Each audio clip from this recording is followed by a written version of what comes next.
又出咗 iPhone 咯喎，你有冇炒咧？呢個 iPhone 咧，咁啊新嘅呢個17咧，好似都幾靚仔，我幾中意佢呢個我覺得今次橙色嗰個顏色啊，我自己好中意啊。咁其實好多人話冇得炒，咁咧就究竟有冇得炒咧？咁我哋今日咧又同各位分享一下。今日咧就9月30號嘅最新嘅價錢。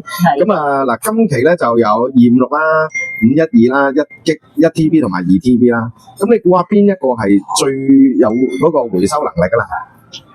即係最1G啩，係或者係256啊，512可能好啲啦。咁但係嗱，依家根據今日嘅回收價咧，橙色應該係最好嘅回收價嚇。咁所以咧包括佢藍啊、銀啊、橙咧，咁啊橙色係最高嘅回收價。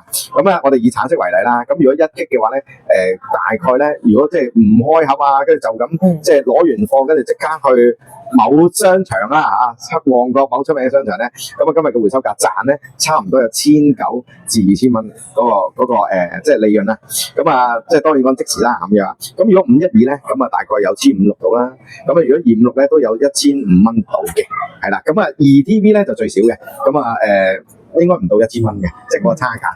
咁所以咧其實iPhone 咧每年咧通常啱出嗰陣咧都會有少少嘅叫做有得賺嘅。咁今年都係一樣啦，新色啦，即係橙色咧就最多人追捧嘅，係啦。咁所以咧就都以今日即係我哋睇個回收價去睇翻咁俾各位分享下啦。咁唔知大家有冇都去炒 iPhone 咧？